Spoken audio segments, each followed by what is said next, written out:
Class 10th physics continue करते हैं। पिछले लेक्चर में हमने कॉन्वेक्स मिरर और कॉन्केव मिरर के इमेज फॉर्मेशन की चर्चा की थी। अब आगे हम रिफ्रैक्टिव इंडेक्स की बात यहाँ पे कर रहे हैं। रिफ्रैक्टिव इंडेक्स को हम अपवर्तनांक के नाम से भी जानते हैं। रिफ्रैक्टिव इंडेक्स क्या है? Refractive index is a unit which measure speed of light, यानी ये स्पीड ऑफ लाइट को मेजर करने की एक यूनिट है, एक मात्रक। लेकिन साथ ही साथ refractive index is the property of material, ये मटेरियल की प्रॉपर्टी है। किसी मटेरियल का रिफ्रैक्टिव इंडेक्स कम हो सकता है, किसी मटेरियल का रिफ्रैक्टिव इंडेक्स ज़्यादा हो सकता है। तो मटेरियल के आधार पर चेंज होता रहता है और उसी के आधार पर लाइट की स्पीड भी डिसाइड होती है कि किस मटेरियल में लाइट की स्पीड ज़्यादा होगी, किस मटेरियल में लाइट की स्पीड कम होगी। कहने का मतलब रिफ्रैक्टिव इंडेक्स यह बताता है कि लाइट की स्पीड उस माध्यम में क्या रहने वाली है किसी के कंपैरिजन में। इसके पहले हमने रिफ्रैक्शन की घटना को देखा था, अपवर्तन की घटना को हमने देखा था। तो अपवर्तन में जब प्रकाश एक माध्यम से दूसरे माध्यम में जाता था तो वहां पे वो बेंडिंग हो जाती थी लाइट की। ऐसा इसलिए होता था कि एक डेंसर मीडियम होता था, एक रेयर मीडियम होता था, या एक रेयर होता था या एक डेंसर होता। तो यहाँ पे रेयर मीडियम में क्या होगा, स्पीड ऑफ लाइट क्या होगी, ज़्यादा होगी, और डेंसर मीडियम में क्या होगा, स्पीड ऑफ लाइट कम होगी। यानी जिसका रिफ्रैक्टिव इंडेक्स जितना ज़्यादा होगा उसमें स्पीड ऑफ लाइट उतनी ही कम होगी, क्योंकि refractive index is inversely proportional to speed of light. यानी रिफ्रैक्टिव इंडेक्स ज़्यादा होगा, इसका मतलब वह मटेरियल उतना ही डेंस है, उतना ही घना है। तो मटेरियल अगर डेंस है तो वहाँ पे स्पीड ऑफ लाइट क्या होती है, कम हो जाती है, स्लो हो जाती है। तो refractive index inversely proportional to speed of light. Refractive index ज़्यादा होगा तो स्पीड ऑफ लाइट कम होगी, अगर रिफ्रैक्टिव इंडेक्स कम होगा तो स्पीड ऑफ लाइट ज़्यादा होगी।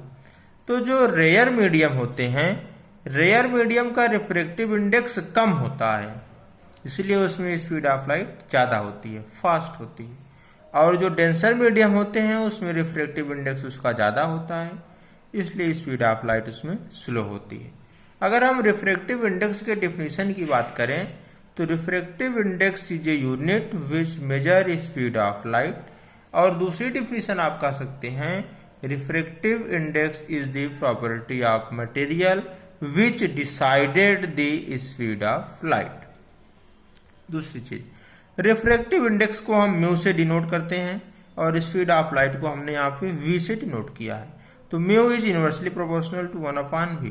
अगर इसको हम μ1 ले लें तो μ1 is inversely proportional to 1/v1, और अगर μ2 ले लें तो μ2 इनवर्सली प्रोपोर्शनल टू 1/v2। अगर एक कांस्टेंट k मान लें हम तो ये दोनों इक्वल हो जाएगा, इक्वल करके हम डिवाइड कर दिए, यानी μ1/μ2 अगर आप करेंगे तो 1/v1 और पूरे का डिवाइडेड 1/v2। फिर यहाँ पे v2 ऊपर चला जाएगा, v1 नहीं चला, यानी μ1/μ2 इज इक्वल टू v2/। आगे हम सॉल्व करेंगे तो μ1/μ2 इज इक्वल टू v2/v1, या इसी को μ2/μ1 इज इक्वल टू v1/v2 कर सकते हैं। हमने इसको रिवर्स कर दिया, और यहाँ से अगर μ2 आपको निकालना है तो μ2 बराबर μ1v1/v2। अब एक एग्जाम्पल लेते हैं। मान लीजिए लाइट की वेलोसिटी एयर में 3 × 10⁸ मीटर पर सेकंड है, और ये वेलोसिटी वैक्यूम में भी होती है, और ये सबसे ज़्यादा मैक्सिमम वेलोसिटी होती है लाइट की 3 × 10⁸ मीटर पर सेकंड, या 3 लाख किलोमीटर पर सेकंड।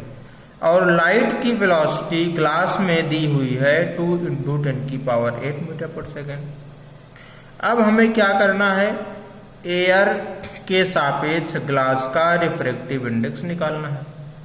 तो इसके लिए हमें क्या करना होगा कि लाइट की जो स्पीड है इन दोनों मटेरियल में उसको हम निकाल सकते हैं। यहाँ पे दिया हुआ है 3 × 10⁸, 2 × 10⁸। अब दोनों का कंपेयर करके हम रिफ्रैक्टिव इंडेक्स निकाल लेंगे। तो mu g by mu a यानी refractive index of glass divided by refractive index of air is equal to velocity of light in air divided by velocity of light in glass. तो यहाँ पे देखिए, अगर हम इसको 1 और 2 मान लें, mu 1 by mu 2 is equal to V2 by V1, V2 by V1, यानी दूसरे वाला जो मटेरियल है उसकी वेलोसिटी ऊपर आ जा रही है। तो mu g by mu a is equal to VA by VG। Air में लाइट की वेलोसिटी कितनी है? 3 × 10⁸ मीटर पर सेकेंड। और ग्लास में लाइट की वेलोसिटी कितनी है? 2 × 10⁸ मीटर पर सेकेंड से मीटर पर सेकेंड कैंसिल आउट हो जाएगा, 10⁸ से 10⁸ कैंसिल आउट होगा। 3/2 का मतलब है 1.5, यानी कि एयर के सापेक्ष ग्लास का रिफ्रैक्टिव इंडेक्स कितना है? 1.5। अब हम लेंस की चर्चा करते हैं। तो लेंस क्या है? ट्रांसपेरेंट रिफ्रैक्टिंग मीडियम या ट्रांसपेरेंट रिफ्रैक्टिंग मटेरियल। एक ग्लास का टुकड़ा है जो कि ट्रांसपेरेंट है। ट्रांसपेरेंट होने के नाते लाइट ट्रेवल करेगी, यानी उस मीडियम को क्रॉस करेगी, और रिफ्रैक्टिंग मीडियम है, रिफ्रैक्शन की प्रॉपर्टी दे रहा है, तो लाइट का बेंड होगा, यानी अपवर्तन होगा, लाइट का बेंडिंग होगी लाइट की। तो हमारे पास लेंस मेनली कितने प्रकार के हैं? 2 प्रकार के हैं। एक कॉन्वेक्स लेंस है जिसको आप उत्तल लेंस कहते हैं, जिसकी प्रॉपर्टी कन्वर्जिंग की होती है। कन्वर्जिंग का मतलब है जितनी भी लाइट रेज प्रिंसिपल एक्सिस के पैरेलल होंगी, ये मान लीजिए आपका प्रिंसिपल एक्सिस है, इसके पैरेलल जितनी लाइट रेज आएंगी एक पॉइंट पर फोकस होंगी, यानी एक पॉइंट पर फोकस हो रही है तो कन्वर्ज हो रही है। जितनी भी लाइट रेज हैं एक पॉइंट पर कन्वर्ज हो रही है, इसी को हम फोकस कर रहे हैं। कॉनकेव की प्रॉपर्टी क्या है? कॉनकेव की प्रॉपर्टी है डाइवर्जिंग की। ये लाइट को स्कैटर्ड कर देता है। ये प्रिंसिपल एक्सिस है, लाइट रेज यहाँ पे आ रही है, डाइवर्ट हो जा रही है, अलग अलग डायरेक्शन में विखेर दे रहा लाइट को। तो कॉनकेव मिरर की प्रॉपर्टी क्या हो गई? डाइवर्जिंग की। कॉनकेव को हम अवतल लेंस भी कहते हैं, ये लाइट को बिखेर देता है। कॉन्वेक्स क्या करता है? लाइट को एक पॉइंट पर केंद्रित करता है। अब इसके आगे की चर्चा हम अगले वीडियो में करेंगे।